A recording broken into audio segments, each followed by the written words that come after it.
Hello, ladies and gentlemen. I'm back now. A little bit happier now. I want to talk a little bit about Haldol and stelazine. Okay, those two medications. Okay, a psychiatry medication is given for anxious people, not just panic attacks. It's for violent people and people that cannot be controlled, set still, or anything like that. It's not their fault or nothing like that. It's just stressful situations. Let's say you're admitted to the hospital and they can't keep you still and they don't want to strap you. I mean, they have to strap you to the whatever, to the bed sometimes, and they have to do things like that to get you mentally, back to yourself. But they can't do it without sedating you. Basically, they can give you a shot of Haldol. I mean, give you a shot of all kinds of different drugs, like morphine, pain, but they take out the edge for pain. But I mean, psychiatry medications, so the different stelazine works really good. You got zine, stelazine, and that's something else. It's for nausea. But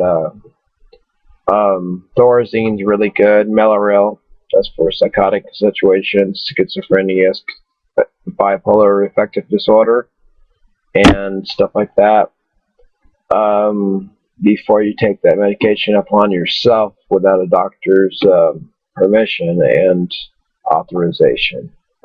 You got to really know what you're getting into, because all it does is makes you really tired. More tired than Valium does. Yeah, it depends on the person too. But and stelazine works in the same fashion too. But you got to pay attention to your brain waves, brain receptors. You're in and out of consciousness, how often, and your breathing problems, your respiration's got to be, looked at. I mean, just like when Michael Jackson was under with Diprovan, even though it was Diprovan, propofol, whatever, 1%, whatever. I mean, still depresses the, nervous system depresses your breathing, so you got to watch it, You got to monitor all that shit. You can't play Jesse James. You can't play guessing games. So, you just go just for today. That's how if it happens just for today, that's what you got to do, But, main thing is even after a hospital visit, which costs thousands of dollars, sometimes a lot of people don't have insurance. It costs you money anyway. That's what I've heard. But you follow up with your doctor naturally. They say 2 days, but you can't. That's the problem nowadays. They say follow up with the doctors in 2 days. That's a joke, because it usually ends up to be a week or 2 weeks. I say, doctor. I say, I can't see my doctor in 2 days. He goes, why not? He's acting like puzzled. He goes, why can't you see your doctor in 2 days? I said, because this weekend coming up, they're going to be closed. And then he started thinking, so, well, that's a pretty good point. He says, well, can you see him by next Tuesday or next Monday or Tuesday or something like that? I say, well, I can call those days, but that don't mean I'm going to guarantee to see him. And he goes, well, I said, well, can you write out a slip at least or something like that maybe? And maybe I can take that in and prove it, that I need to be seen. And he goes, no, well, I have to write out a slip anyway of your diagnosis here, but that's the only kind of proof that I could give to you to give to him. And I said, well, that's fine, or fax it over. She goes, yeah, but I said, well, that's not going to, I told the doctor, it's not guaranteeing me a seat, though, an appointment. I said, I have to take my own chance, basically, and just walk in, I guess, and just pray I can get an appointment, because there's a lot of sick people out there, sicker than I am, with heart disease and lung disease, and pneumothorax and all kinds of basic things, that it came out of, You can't just jump up and say, hey, I'm going to take your place, and I'm right in front of you, Some person is sicker, And my lawnmower, she woke up now, so you don't hear no crackling in the background, except for me. But she's awake now. Everything. I was just putting the last video I just did a while earlier. I was just putting my regards out to Cassandra, and everything, and I just talked to her and everything earlier, and told her I was sorry and about her situation, not the other person. But I'm gonna plead fifth on that one, but have to. Anyway, back to the drawing board.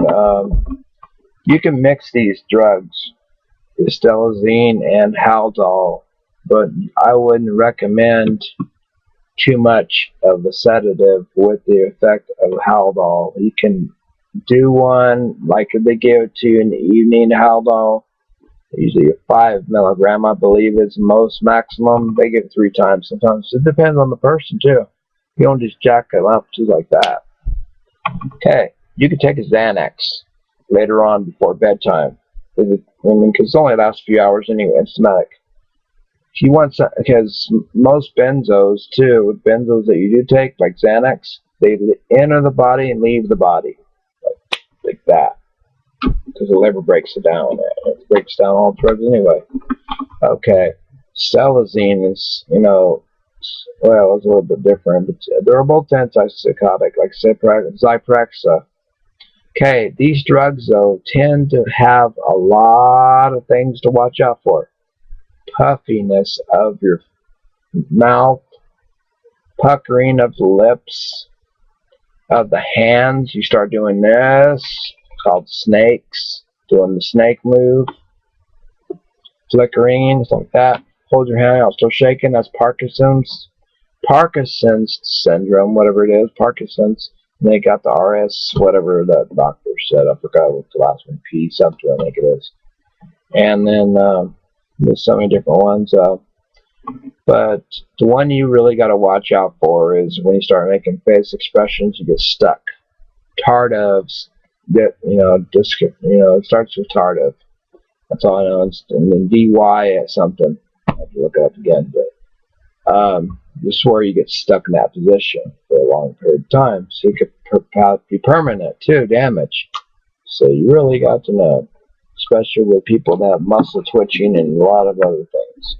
And that causes that too. Klonopin's a really good medication too, but that's mostly restless leg syndrome too, and panic attacks like Xanax.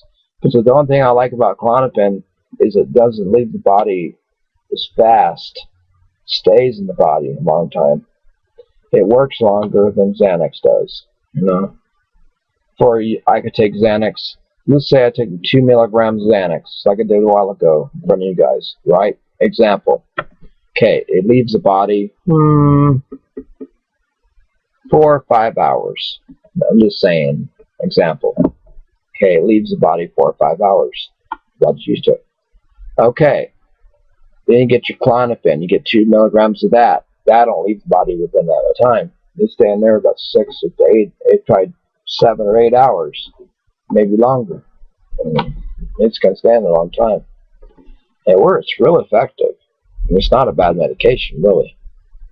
I mean, there's nothing deadly. Most of your deadly medications you hear about are Ambien, okay, Zoloft. No, that's a bad one because, okay, this is a psychiatrist. He admitted this up, Dr. Mind, okay? He said, this lady came up to him and says, you did this to my daughter, and I'm going to do this. You hurt my daughter really bad by giving her Zoloft, made her mind go crazy and all sorts of stuff. It hurt his feelings. He said he never wanted to prescribe Zoloft again because his experience, of prescribing Zoloft. I've had Zoloft. Okay, I know what Zoloft does. It makes you depressed. True, that's true. It's not a lie. Okay, what you're being treated for, guys, here's the bottom line. What you're being treated for, okay, can be 10 times worse than what you started out to be with Zoloft. That's why I say when you talk to your doctor, not just somebody off on the street or somebody at the pharmacy, because they don't know the answer either. I mean, they probably know the answer, but they don't know all the answers. Neither does the doctor. Okay, but that's who you're supposed to ask. Okay, and they're supposed to give you the best answer they can. they're going to say, well, we're going to explore with this medication and see how you do. But like I told you, with a serotonin reuptake, it takes 4 to 6 weeks before you see any kind of changes. I mean, you got your receptors in the brain, dopamine for pleasure, serotonin for reuptake for mood. I mean, dopamine, if you release a lot of dopamine at one time like this, it makes you happy and excited. Serotonin helps your concentration levels. Okay, then you got your norepinephrine or whatever. That helps your blood pressure too, and your vitals and everything in your mind. Okay, just like the pituitary gland right here. You know, right here. It goes from here back in your eye. It's the other side actually. Touch here, and then this side, right there. Okay, when you go up there and then you take out a tumor, usually most tumors is when you have high prolactin. That's what it is. Anyway, high prolactin is very dangerous for tumors. It shows evidence of a benign tumor. Don't freak out if you have a tumor of the that gland here. Pituitary gland. I said it once before. I call it pituitary gland, but it's called pituitary gland. But you have adrenal glands, which you can get tumors in also. That's above your kidneys, which can control blood pressure. And I mean, when you're getting shots of steroids, and shots of all these synthetic hormones, okay, make it sound better words. You got to watch out, girls too. Okay, like Jessica yesterday, she told me she's taking Yaz. You don't take Yaz. No. No. Not unless you're wanting to look forward to a damn blood clot or something else, AIDS or cancer. I think Cindy said. Cancer, is that right? Something like cancer, I think it is. Some kind of thing that's going on with Yaz. There's lawsuits up the ass for that drug. Anyway, in the fire too, also you hear in the background, it's a different fire than the one that's going on in New Mexico. That's still burning like crazy too, but that's a different subject. But anyway, I'm gonna recap this video off now and cut this one short because, like I said, antipsychotic medication. If a person's antipsychotic, does not want to take a Xanax automatically because it has the same calming effect. It might make you go crazy or make you have a reaction to where you might knock out an officer or beat the heck out of a coach or who knows what. You could do anything you want to do when you're psychotic. Anybody can. You got inner strength. You don't think that your mind goes blank. That's bullshit. Economy recovery. You can't believe everything you hear on the news. Okay, but anyway, just for today, like I said, live for just for today and try your best. That goes for every person, including me. Be sober. Do not do anything bad. Don't do any harsh things. Don't hurt yourself. People out there that like to do, this thing, don't do that, okay? Get help if you need to, including me, anybody, okay? I don't cut myself, but I'm just saying, anybody self, I'm talking about, so who you are, so. Be yourself still. Don't change for nobody. Just because it feels better, you don't do something just because it feels better. You gotta read poetry. That'll make you feel better. Read about Virgin Island, Write a Virgin Island. And read, I got poems all the way from college. I got paragraphs of it too a long time ago. But psychology, it's different. But, not psychiatrist. But, anyway, guys, my and my panic disorder went away from earlier a while ago. So I took what I took. I told you, we've seen it, Xanax. Okay, and I am going to shorten this video as well. We're at 15 minutes now, so 15. Not kidding. But anyway, like I said, the world's the world, and that's all we can do. So whatever happens next, whoops, you know, whatever happens. So you gotta live up to man up to it. So y'all take care and just be good to each other and have fun on Facebook. That's the main thing. Okay, because the life is too short not to have fun. That's the way I look at life. That's the way she looks at life. Cindy, she wants to go to the concert, and I do too. Okay, all of you both do. You know, it's fun, regardless how much it costs.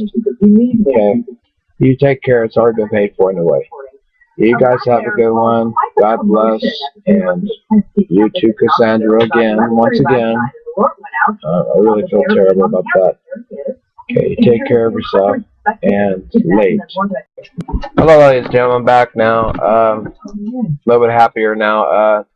I want to talk a little bit about Haldol and stelazine. Okay, those two medications. Okay, a psychiatry medication is given for anxious people, not just panic attacks. It's for violent people and people that cannot be controlled, set still, or anything like that. It's not their fault or nothing like that. It's just stressful. So you take that medication upon yourself without a doctor's permission and authorization. You got to really know what you're getting into, because all it does is makes you really tired. You know, more tired than Valium does. That's, yeah, it depends on the person too. But you know, and stelazine works in the same fashion too. But you got to pay attention. Pain, but that's, I mean, they take out the ed for pain. But I mean, psychiatry medication is totally different. Stelazine works really good. You got zine, stelazine, and well, that's something else. It's for nausea. But thorazine's really good. Mellaril, that's for psychotic situations, schizophrenia, bipolar affective disorder, and stuff like that. Before situations, you know, let's say you're admitted to the hospital and they can't keep you still and they don't want to strap you. I mean, they have to strap you to the whatever, to the bed sometimes, and they have to do things like that to get you mentally, you know, back to yourself. But they can't do it without sedating you. Basically, they can give you a shot of Haldol. I mean, give you a shot of all kinds of different drugs that morph into your brain waves, brain receptors. You know, you're in and out of consciousness. How often, you know, and your breathing problems, your respiration's got to be, you know, looked at. I mean, just like when Michael Jackson was under with Diprovan, you know, even though it was Diprovan, propofol, whatever, 1%, whatever.